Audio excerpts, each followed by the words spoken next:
Another big question that comes up, and it certainly has come up in your mind over the last few days, viewer, is, does India consider Hamas a terrorist group? If not, why not? And does India plan to officially designate Hamas a terrorist group? I'm going to try and answer this question because I've been thinking about it ever since Congress MP Shashi Tharoor said this when he was asked a direct question about whether his party considers Hamas a terrorist group. I'm not going to get into how the Congress party's official statement doesn't even mention terrorism. But first, listen to what Dr. Tharoor said on India Today. There's never any excuse for terrorism. India must condemn it unreservedly, and I agree with the government that they condemned it and they stood with the victims of terror. The terrorist organization label is one we're very careful not to follow other countries' leads in these matters. The US considers Hamas a terrorist organization, so does Israel. India has not made any such classification, and I'm going to stick to the Indian position that these are terrorist acts. But to call everybody in Hamas, there are political elements of Hamas who one day we may have to negotiate with, or the Israelis may have to negotiate with. So let me just say these are terrorist acts. There's never any excuse for terrorism. India must condemn it unreservedly, and I agree with the government that they condemned it and they stood with the victims of terror. Shashi Tharoor is technically correct. Hamas is not on India's list of 42 proscribed terrorist organizations. So now you're wondering, why not?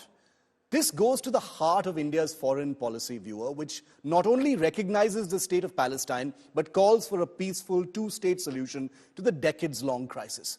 Pursuant to India's policy, Hamas, as the ruling organization in the Gaza Strip, has been technically seen thus far as part of the Palestinian political apparatus and not as a terror group. The question now is, should India, in light of what has just taken place in Israel, designate Hamas as a terrorist group, in line with its unambiguous statements issued by the Indian Prime Minister?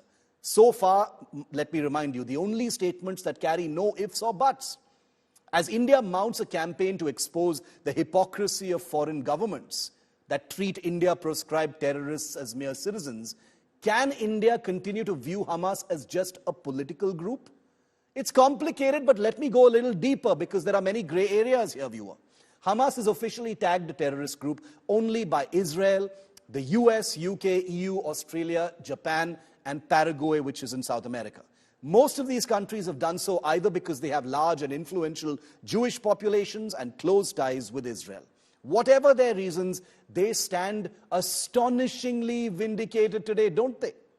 So when the Congress party in India chooses not to mention Hamas or terror in its statement, it poses a dilemma for a country like India. Thousands of Israeli citizens holiday in India after their compulsory military service. The India-Israel relationship has blossomed in the last 2 decades into a close partnership tied together by high-tech trade, military exchanges, and personal bonhomie between leaders like Modi and Netanyahu.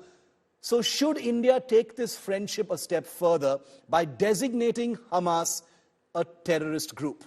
India can well argue that it doesn't have a bone in this fight and doesn't contribute anything other than symbolically by banning Hamas. It is far away from this crisis and engages, let's face it, both Israel and Palestine. But all of this boils down to one final point. After the October 7th attack, can anyone call Hamas just a political organization anymore? Can anyone regard Hamas as a group with just one radicalized part? No matter what the political compulsions, exigencies, or distance, can Hamas today, viewer, be seen as anything other than a terrorist organization?